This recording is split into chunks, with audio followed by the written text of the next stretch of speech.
नमस्कार, मी हवामान अभ्यासक अनिल राज मुलगे, राहणार बार्शी, जिल्हा सोलापूर। दिनांक 11 जूनचा हवामान अंदाज।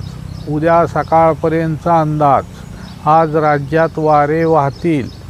तसेच मी गेल्या 8 दिवसापासून सतत सांगत आलो आहे की दिनांक 12 जून ते 21 जून दरम्यान राज्यात भाग बदलत वादळी वाऱ्यासह मुसळधार ते अतिमुसळधार पाऊस पडण्याची शक्यता असून त्यामध्ये एखादा दुसरा दिवस पुढे मागे होऊ शकतो असे सांगितले होते।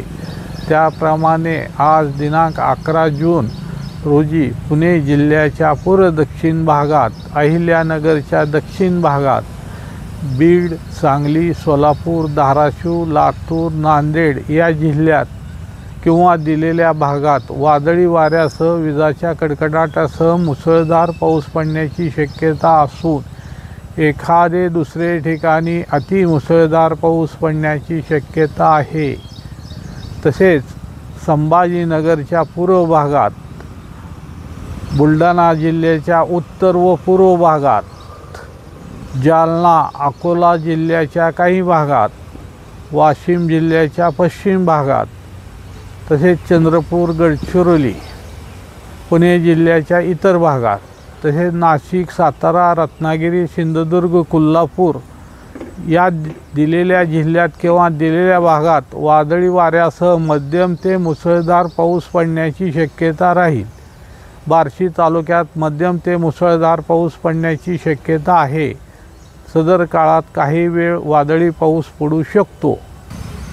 सध्या बंगालच्या उपसागरात कमी दाबाचे क्षेत्र बनत असून त्याच्या प्रभावामुळे वातावरणात सतत बदल होत असून त्या अनुषंगाने दिलेल्या अंदाजात बदल होऊ शकतो। तसेच राज्यात खानदेश, मराठवाडा व विदर्भातील इतर जिल्ह्यात स्थानिक वातावरण तयार झाले तर त्या भागात वादळी वाऱ्यासह मध्यम ते मुसळधार पाऊस पडण्याची शक्यता राहील। काल मी सकाळच्या अंदाजात सांगितल्याप्रमाणे व मला आत्तापर्यंत मिळालेल्या माहितीनुसार मराठवाडा व विदर्भ विभागातील गोंदिया, भंडारा, चंद्रपूर, यवतमाळमधील पुसद, हिंगोली, परभणी, नांदेड या जिल्ह्यातील काही भागात वादळी वाऱ्यासह मध्यम ते मुसळधार पाऊस पडला आहे।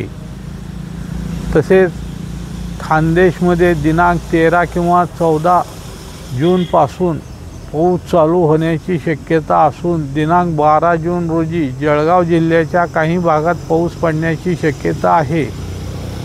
तसेच मी गेल्या आठवड्यात सांगितल्याप्रमाणे विदर्भात तापमानात वाढ चालू असून काल दिनांक 10 जून रोजी नागपूर येथे 44.2 अंश तापमान नोंदले गेले आहे।